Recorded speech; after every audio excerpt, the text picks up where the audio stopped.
It's great to have such a turnout here like there was the other night. It would be nice to think that the Prime Minister is hearing the message, but unfortunately we have deaf ears unless we can, in the next couple of days, really up the ante. When it became known that the GCSB had been unlawfully spying on 88 New Zealanders, I suddenly got a whole lot of telephone calls from the news media asking if I was one of them. And I said to them, how the hell would I know? It's a secret. How could I know? I wrote to the GCSB and I asked them and they said, we can't tell you because it's a secret. I don't know.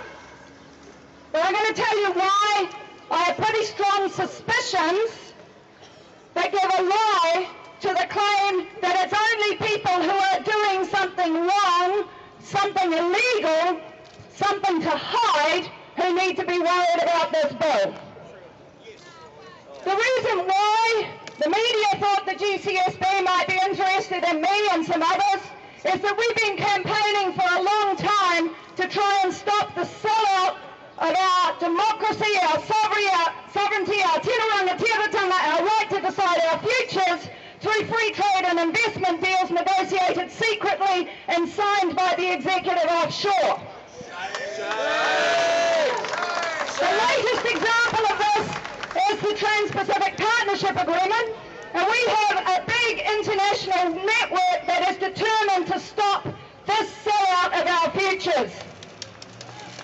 The reason it's so important is that this will transfer not only to foreign states, but to foreign corporations the right to challenge laws that are made in the interests of our people in our country through our political and constitutional processes.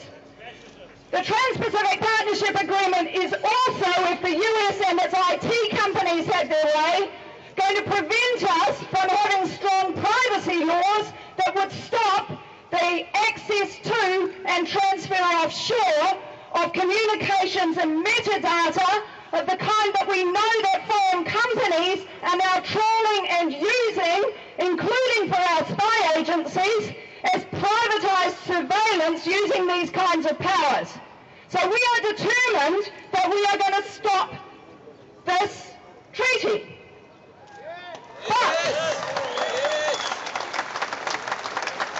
But what we are doing is not illegal. We analyse incredibly turgid, boring and toxic texts. We lobby politicians, which is equally boring and sometimes as toxic. We talk to the media. We educate people. We even talk with negotiators and sometimes prepare analyses to help them to understand what's happening. Not our negotiators, because they don't want to listen, but other countries. We hold teleconferences so that we can share the intelligence that we've gathered and develop strategies. None of this is illegal, but all of this our government views as treasonous.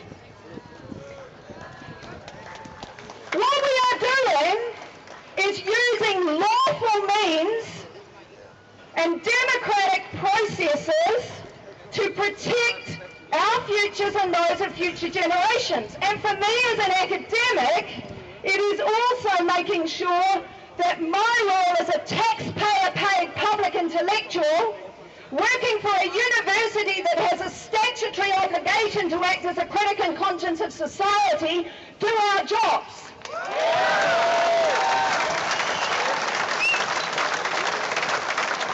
So why do I think that they may have been spying on us? Some of you will remember back in 1996, the SIS was caught burgling the house of Aziz Chowdhury in Christchurch. It's one of those examples when we found out they were spying because they stuffed up.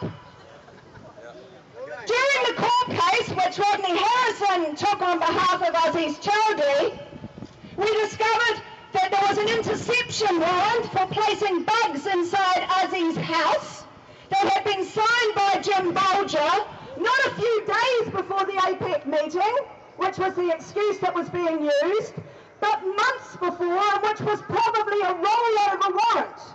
That was back in 1996. After that, they changed the law on the SIS not to remove those powers, but to give the SIS a responsibility to act in ways to protect New Zealand's international and economic well-being. Wonderful. That means spying on any of us whom those in power deem to be acting contrary to the international and economic well-being of this country. That means giving the SIS the mandate to spy on the unions, to spy on the environmentalists, to spy on the anti-mining activists, to spy on anyone who says no to neoliberal globalisation, financial crises and the rest. Now we know that Helen Clark, for example, used the word wreckers to describe those of us who campaign against these agreements. The same language was used in a forum in the US recently, the US New Zealand Business Council meeting, where those of us opposing the Trans-Pacific Partnership Agreement were deemed to be wreckers.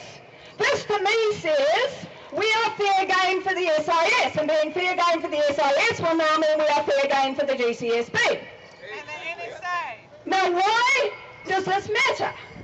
Well, we know that they are hell-bent on getting us out of their way. We found that up at the Sky City Casino in December, when they blocked even those of us who were registered stakeholders from entering the building, except for a very small time zone.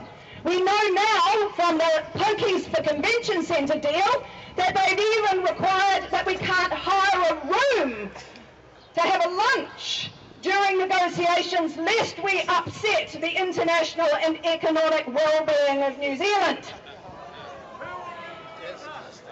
Do we trust them then when they say these powers will only be used against those who have something to hide?